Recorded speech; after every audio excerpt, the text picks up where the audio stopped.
everyone, I'm your host Bryce Dolan, and this is the Top Human Rights Organization Review. And according to Human Rights Watch today, an alleged crackdown by the South Korean army on gay male service members, which came to light in April, is striking fear into gay soldiers and potential conscripts. Now, earlier this year, according to Human Rights Watch, a video clip that appeared to show two military men having sex circulated on social media, sparking what seems to be a military witch hunt for gay conscripts. 2 years of military service is compulsory for all able-bodied South Korean men. Now, most are drafted in their early 20s, and expulsion from the service carries significant social stigma that can affect both their career prospects and family and community life. Now, the Military Human Rights Center for Korea, an advocacy group that has been documenting the sweep, published screenshots of dating app conversations that the group says resulted from military pressure on targeted men to have such discussions to identify other supposedly gay men. Now, the human rights group and other South Korean advocacy groups that have been working on the case say that military investigators have confiscated mobile phones belonging to up to 50 soldiers suspected of being gay, and insisted that they identify other gay men on their contact lists in gay dating apps. Now, Army officials say they are conducting a perfectly legal criminal investigation into soldiers accused of filming and uploading the video, invoking a discriminatory military code that prohibits consensual same-sex acts. Now, one of the men targeted by the sweep remains in detention, under arrest on allegations of having consensual sex with another man.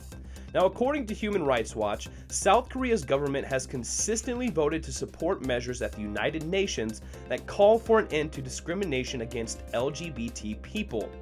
But here's the problem: South Korea has failed to uphold those principles at home. In 2014, Seoul's mayor canceled the enactment of a city human rights charter after religious groups opposed the inclusion of sexual orientation in a non-discrimination clause. In recent years, activists had to fight bureaucratic battles to hold an annual pride gathering, and the government has rolled out a new sex education curriculum with no mention of homosexuality because education officials said it needed to maintain value neutrality regarding society, culture, and religion. Now, South Korea does not criminalize consensual same-sex behavior among civilians, and the Army prohibits anti-gay discrimination and outing of gay soldiers.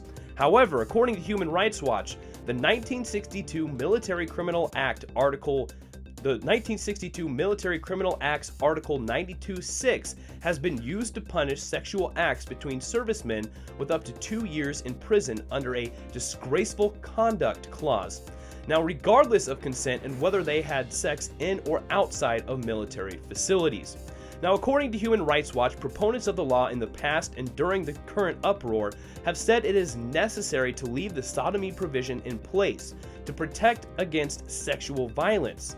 But the Military Criminal Act already contains separate prohibitions on rape and sexual molestation. The current crackdown demonstrates how Article 92.6 can lead to abusive, discriminatory targeting of soldiers. The government should order an investigation into allegations of abuses that have stemmed from the anti-gay sweep in the military and begin the process of repealing the Military Criminal Act's Article 92.6. Now, ladies and gentlemen, we hope that the South Korea government and the military takes the appropriate actions into these alleged accusations of these allegedly gay men in the military. Since they don't discriminate against civilians performing same-sex acts, why would they discriminate against military men having same-sex or performing same-sex acts? Like Human Rights Watch said, the Military Criminal Act already contains separate prohibitions on rape and sexual molestation. So we call on the South Korean government and the South Korean military to get rid of this sodomy law and release those who are in detention. Now, ladies and gentlemen, if you want to take a look at this story yourself, you can do that by clicking on the link I provided for you below in the description. I want to thank you for watching the Top Human Rights Organization Review. Please subscribe to our YouTube channel, give our Facebook pages a like, and follow us on Twitter. But that does it for our show. I was your host, Bryce Dolan.